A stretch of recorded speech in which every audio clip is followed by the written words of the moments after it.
Bienvenue au BTP JT. Une fois par semaine, donc, nous ferons le point sur tout ce qui entoure le secteur. Un JT exclusivement sur le net, bâtiments, travaux publics et hydrauliques. Voilà donc un secteur riche et dense.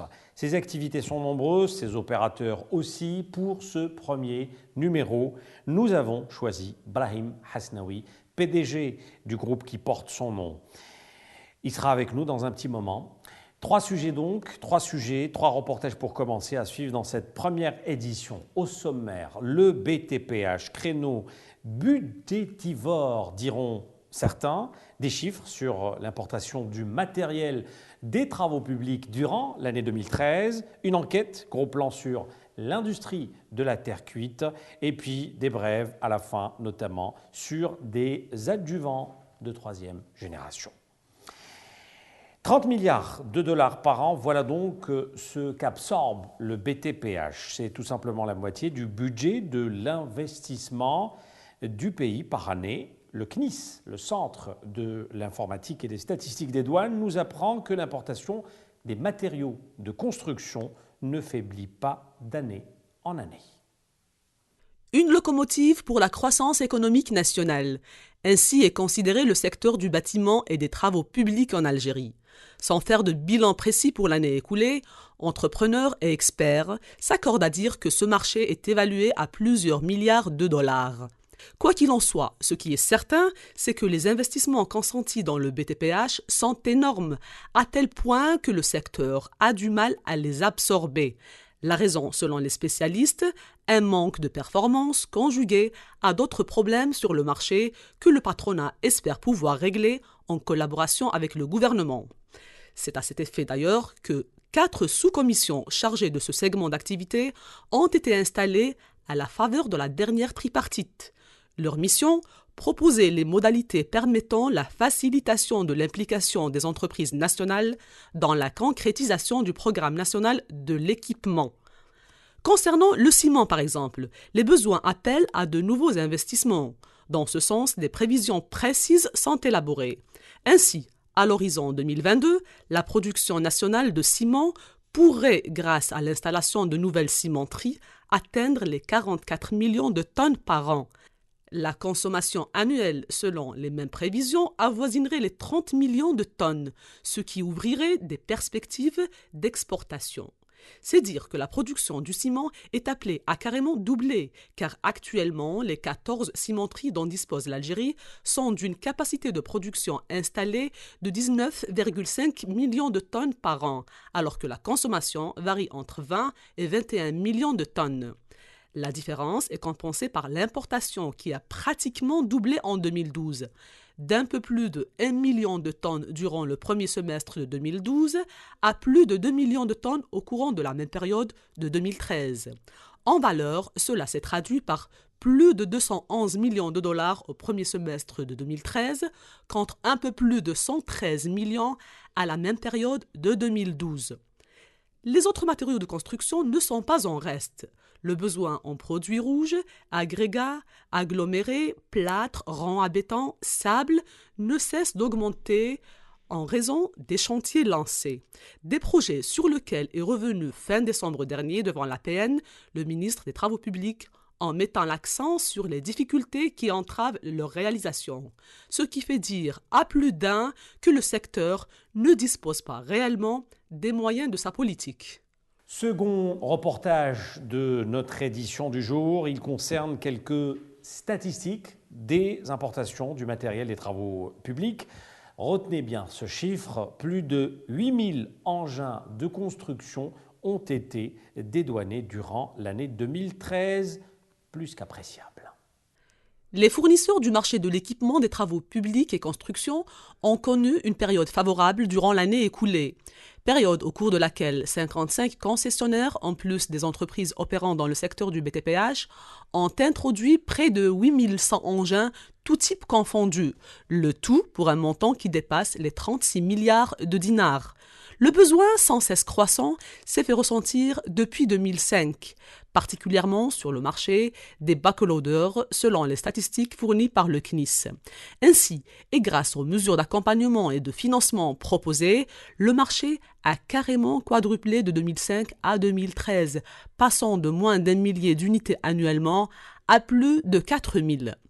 C'est l'équipement de terrassement qui caracole en tête du classement avec un peu plus de 4100 chargeuses pelleteuses, plus de 1050 pelles excavatrices, près de 375 bulles de chantier, plus de 400 rouleaux compresseurs, toutes tailles confondues, plus de 172 niveleuses et plus de 60 dumpers. Si le besoin est en perpétuelle croissance, une relative stabilité est cependant à relever ces 10 dernières années concernant la domination des entreprises sur le marché. L'on constate ainsi que sur le segment du déblai et du chargement règne la marque anglaise JCB avec les tractopelles, la coréenne Hyundai pour les pelles hydrauliques, les bouteurs et dumpers par Cat et Komatsu. Deux incontestables marques qui se font toutefois bousculer ces 2 dernières années par Liebherr, Somatel et Shantui sur la gamme des pousseurs. Voilà pour ce qui est des fournisseurs. Concernant maintenant les acquéreurs, il faut noter que plusieurs entreprises ont elles-mêmes effectué leurs propres importations en vue de s'équiper. À leur tête, l'entreprise nationale des pieux avec 326 engins, suivie de l'entreprise nationale des forages avec 187. La 3e place est occupée par Consider Travaux Publics qui a importé 155 engins. Vient ensuite l'entreprise MFG pour 83, puis l'ETRHB avec 63. Sonatrach occupe la 6e place avec 62 engins importés. Azro Concassage s'est équipé de 56 engins contre 54 importés par Cvital. Et en bref, à présent, d'autres informations à retenir, à commencer par l'industrie de la terre cuite. On va également s'intéresser aux ailes du vent de 3e génération et puis on découvrira également le levage à distance à travers un télescopique. Cette machine représente la dernière innovation technologique de Merlot. Il s'agit du modèle Roto 38.16, un élévateur télescopique qui assure différentes manutentions tout en garantissant une sécurité totale et un gain de temps et de main-d'œuvre certain. Merlot Roto 38.16 est en fait plusieurs machines en une seule. À ces systèmes multifonctionnels et immédiatement opérationnels s'ajoute la radiocommande numérique qui permet de contrôler à distance et avec précision maximale toutes sortes de fonctions. L'opérateur peut ne pas être dans sa cabine, rester au sol et faire son travail tout en étant à une distance qui peut aller jusqu'à 100 mètres de la machine. La radiocommande Merlot est de type bidirectionnel car elle envoie les commandes à la machine mais reçoit aussi des informations sur les conditions opérationnelles de celle-ci, comme moteur en marche, conditions de stabilité, surcharge, niveau de carburant, bref, une véritable fonction diagnostique en temps réel. Le spectre du manque d'argile plane sur les briqueteries algériennes. Normal, la demande sur les matériaux de construction ne fait qu'augmenter, alors que l'industrie de la terre cuite, détenue par 160 opérateurs privés, ne produit que 16 millions de tonnes pour toute l'Algérie. Ces acteurs qui ont déjà tiré la sonnette d'alarme imputent cette situation aux lourdeurs administratives entourant l'accès au permis d'exploitation des mines d'argile. Une situation qui se traduirait, selon eux, par une pénurie qui viendrait s'ajouter à celle du ciment et de l'acier, ce qui fatalement torpillerait les efforts du gouvernement dans son programme quinquennal 2010-2014 tendant à réaliser 1 200 000 logements. Voilà une nouvelle qui ne manquerait pas de ravir les professionnels du BTPH. Un adjuvant de 3e génération sera bientôt sur le marché algérien chez l'entreprise Granitex. C'est le PCI 3000, un nouveau adjuvant qui reviendra à 110 dinars et qui assure à la fois la fonction de réducteur d'eau et d'anti-rouille pour l'obtention des bétons à haute performance dédiés aux applications des constructions de hauts buildings, bases navales, quais et digues. Il présente, selon les professionnels, une réduction des coûts de fabrication de moins 22%. Je vous disais, notre invité pour cette toute première édition du BTP JT, Brahim Hasnaoui, le PDG du groupe des sociétés Hasnaoui. Bonjour. Bonjour. Merci beaucoup d'avoir accepté notre invitation. C'est un plaisir.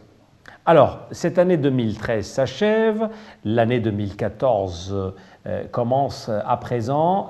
Comment peut-on aujourd'hui qualifier l'année qui s'achève et l'année qui démarre? Quel bilan faites-vous un peu de l'exercice précédent, Brahim Hasnaoui? Je pense que l'année 2013 n'a pas dérogé à la règle. Beaucoup d'effets d'annonce, avec les mêmes formules. Mais je ne pense pas que le résultat soit à la mesure des moyens mis en place et des attentes des citoyens. Je ne pense pas qu'on puisse avancer avec les mêmes formules qui ont montré les limites depuis 15-20 ans. Alors, vous êtes un des spécialistes du bâtiment, vous exercez dans ce créneau depuis plusieurs années, vous réalisez des logements, mais vos critères de choix sont différents. C'est-à-dire que vous ne faites pas comme les autres opérateurs économiques, comme les autres entrepreneurs dans le domaine du bâtiment. Pourquoi aujourd'hui cette spécificité dans les réalisations de vos produits? De toute manière, une entreprise, quelle qu'elle soit, si elle ne se met pas en cause, ne peut pas évoluer. Et le principe d'une entreprise qui veut perdurer, c'est d'être toujours en avance par rapport à la concurrence. D'où la nécessité de tout le temps innover. Ces choix sont imposés parfois par l'environnement. Comment peut-on continuer à réaliser de la même manière alors que nos jeunes n'acceptent plus, sont en train de bouder les métiers du bâtiment? Le sujet est simple. Il faut s'organiser pour adapter ces métiers à la mentalité des jeunes. Donc il y a tout un effort à faire sur les matériaux, sur les techniques, sur la manière de faire pour intéresser nos jeunes à s'intégrer dans les processus de construction. Alors la recherche et développement, vous en faites une priorité. C'est un segment sur lequel vous accordez une très grande importance au sein de votre groupe, toutes les sociétés de votre groupe. Pourquoi, à votre avis, les autres opérateurs économiques ne font pas pareil? Pourquoi cette tendance d'utiliser ou de faire appel à la recherche-développement au sein de l'entreprise n'arrive pas à se généraliser en Algérie? Parce que le mode de gestion du secteur ne pousse pas les opérateurs à la performance. Lorsque les opérateurs seront obligés d'être performants, donc d'être innovants, les choses changent. Et pour ce faire, il faut absolument libérer les initiatives à tous les niveaux. Aujourd'hui, nous sommes dans un système où l'État décide de tout. Des concepts, des surfaces, des coûts. Pratiquement aucune place n'est laissée à l'initiative. Et seule la libération d'initiatives permet d'arriver à remettre en cause ce qui se fait pour aller tout le temps vers la performance. Aujourd'hui, la recherche et le développement n'est l'apanage que de quelques entreprises qui ont... c'est un problème personnel. Ce n'est pas induit par une obligation de résultat due à l'environnement. Donc il faut absolument mettre en place un système concurrentiel. Il faut jeter les bases d'une concurrence saine et loyale qui permettent de pousser les gens au maximum. Maximum, c'est-à-dire quoi? Toujours aller dans le sens de l'amélioration de la qualité, la réduction des coûts.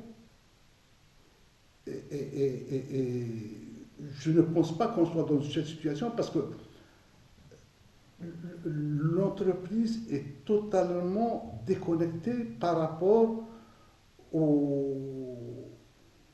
à la réalité. Non, même pas à la réalité, parce que lorsque les structures d'études sont complètement déconnectées par rapport au monde de l'entreprise, l'architecte qui conçoit n'a absolument aucune relation avec les entreprises. Donc tout se décide en amont. Et l'entreprise est un exécutant. Il y a un cahier de charge, il y a une étude, qui l'exécute. On ne lui donne pas la possibilité d'innover. Donc il faut créer une situation, une autre situation où on permettrait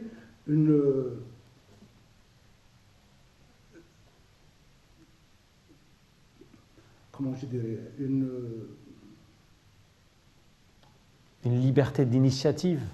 non, il faudrait que les architectes, les ingénieurs et les entreprises, il faut créer La synergie. la synergie, mais qui soit faite sur des bases saines pour pouvoir hisser vers le haut. Un architecte ne peut pas concevoir s'il ne connaît pas l'entreprise, ses moyens et ses larmes.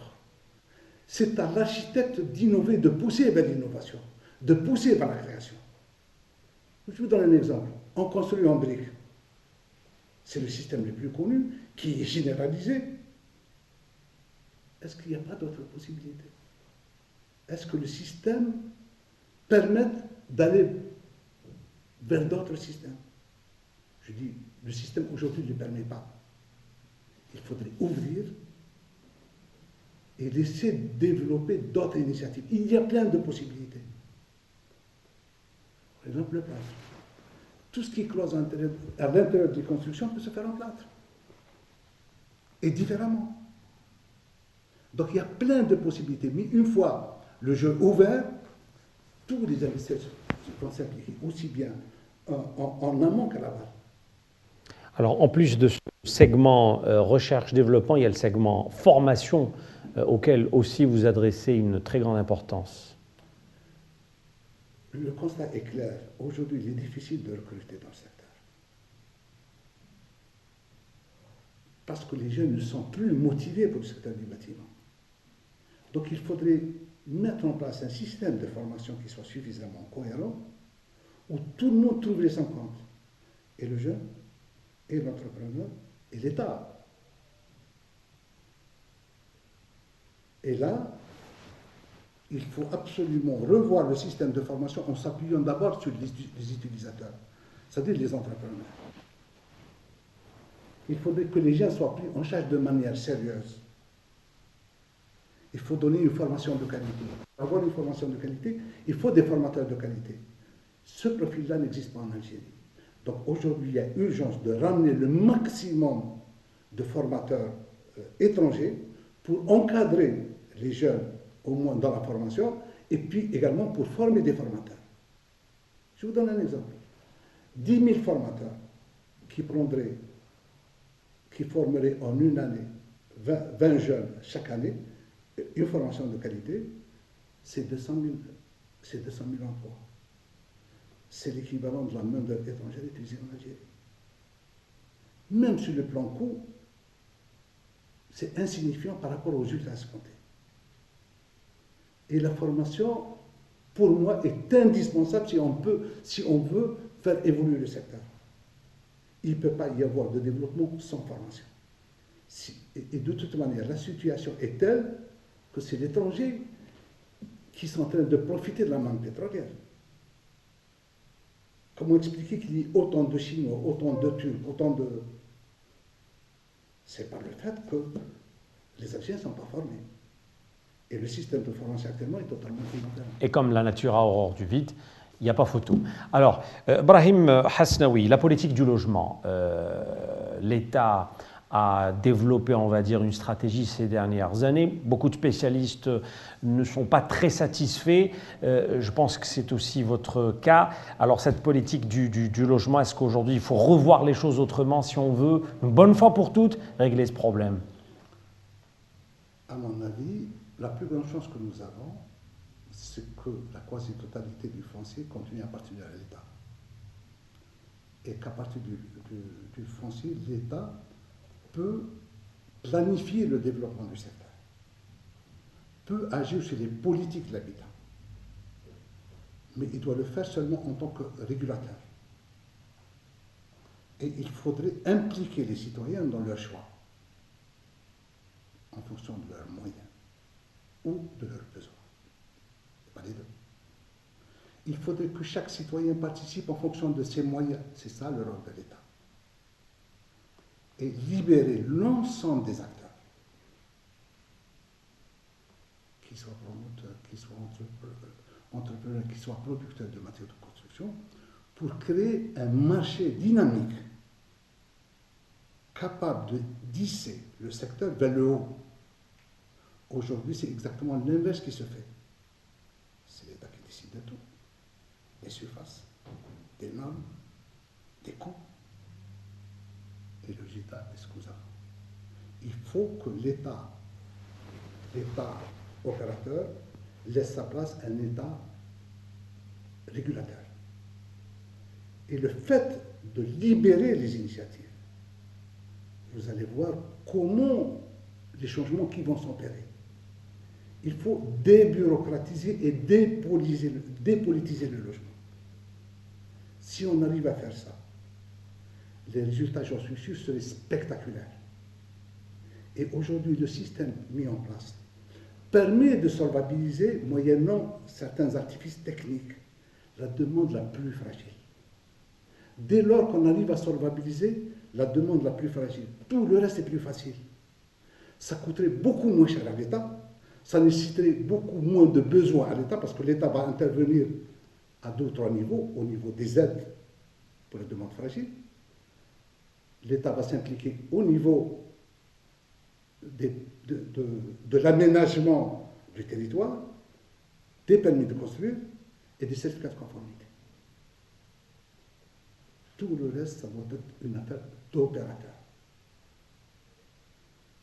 Une telle situation permet de développer des synergies extraordinaires. Et tous les ingrédients existent. Aujourd'hui, pour entreprendre quoi que ce soit, c'est le parcours du combattant. Donc il faut dépolitiser, débureaucratiser et tout rentrer dans l'ordre. Alors, dernière question que j'ai envie de vous poser. Vous êtes un des leaders de ce domaine du BTP en Algérie. Les innovations pour 2014, les projets intéressants pour 2014. À quoi va tout simplement se donner le groupe Hasnaoui? Quelles seront les innovations intéressantes qu'on va découvrir cette année? Alors, cette année, Inch'Allah, nous rentrons en production pour tout ce qui est profilé aluminium. Donc, on est en train de monter une unité d'extrusion pour intégrer tout ce qui est menuiserie aluminium chez nous. Donc, l'unité qui sera opérationnelle à partir du mois de juillet 2014 va avoir une capacité de production de 10 000 tonnes par an aux normes européennes. Et les produits qu'on va fabriquer, ce seront des produits exportables. Et ça va permettre de réduire au maximum nos importations profilées parce que le partenaire avec qui nous avons fait ce projet, c'est le numéro 1 espagnol et qui va travailler suivant les standards européens. Deuxièmement, toujours dans le cadre de l'innovation, donc on va lancer une usine de fabrication de plaques en plate armées qui vont nous permettre d'industrialiser toutes les cloisons intérieures des bâtiments. Donc ça va être beaucoup plus rapide, beaucoup plus esthétique, beaucoup plus, on va introduire beaucoup plus de confort tout en réduisant les coûts. Et une économie d'énergie certainement dans tout cela. L'économie d'énergie, c'est autre chose. L'économie d'énergie, on s'implique, c'est au niveau des menuiseries, au niveau des doubles vitrages, mais également au niveau des têtes de façade. Nous avons déjà un deuxième projet en cours de maturation pour pouvoir introduire et généraliser les façades ventilées. Donc les produits nécessaires, on va les faire dans le but de réduire au maximum les coûts et ça va nous permettre d'améliorer l'isolation, le confort thermique et phonique, mais en même temps d'assurer la durabilité. Le fait de ne pas avoir de façade hideuse au bout de quelques années, il faut qu'on puisse travailler sur des solutions qui puissent durer dans le temps. Ça en fait partie. Le fait d'éliminer toutes les peintures. Donc on va éliminer tous les problèmes de l'œuvre. Et ça peut durer 50 ans facilement. Il faut aller vers ces solutions-là pour poser les problèmes de qualité de l'environnement. Bien sûr il y a encore beaucoup de choses à faire dans le cadre de l'économie d'énergie. On a commencé, mais le chemin qui reste à parcourir est encore long, mais il suffit que l'État mette en place les mécanismes qu'il faut. On parle d'économie d'énergie dans l'absolu, mais aujourd'hui, il faut commencer par les logements sociaux. Parce que je pense que c'est le pauvre qui a le plus besoin de faire des économies. D'énergie. Donc donnons d'abord l'exemple par les logements sociaux. Et je dis qu'il faut essayer de s'organiser dans tous les programmes nouveaux, d'introduire le maximum de confort possible, pour permettre aux citoyens de vivre dans des conditions décentes, des conditions déstressées, et ensuite améliorer son pouvoir d'achat en lui permettant de consommer moins. Donc ça participe à la préservation du niveau de vie du citoyen, du pouvoir d'achat. Mais le plus important, c'est comment permettre à l'Algérien d'accéder à un environnement qui permette à ses enfants d'être élevés dans un environnement sain. Et l'enjeu est à ce niveau-là. Très bien. Ce n'est pas le fait de construire. Donc il y a plein de notions. C'est permettre les gens d'habiter et de vivre leur cité, de vivre leur environnement. C'est ça le principal défi à relever. Il y a beaucoup de notions que vous voulez tout simplement introduire dans cet acte de bâtir. Absolument. Tout à fait. Alors, il y a un des magazines, et j'en terminerai là-dessus, qui titrait dernièrement Brahim Hasnaoui, une âme de bâtisseur. Est-ce que vous vous reconnaissez dans cette qualification? Je suis venu à ce métier pratiquement par accident. Le hasard fait bien les choses. Je suis passionné par ce que je fais. Et pour moi, chaque expérience, à la fin, c'est beaucoup de regrets. Parce que chaque fois que j'entreprends quelque chose, à la fin, je me dis que j'aurais pu faire mieux. Et c'est ça qui me motive à aller. Je n'ai jamais été satisfait par là. Vous vous remettez toujours en cause pour aller de l'avant et avancer. Absolument. Merci. Merci beaucoup, Brahim Hasnaoui, d'avoir accepté notre invitation, d'avoir répondu à nos questions. Voilà, fin de ce tout premier JT BTP. Je vous retrouve pour une prochaine édition. Merci.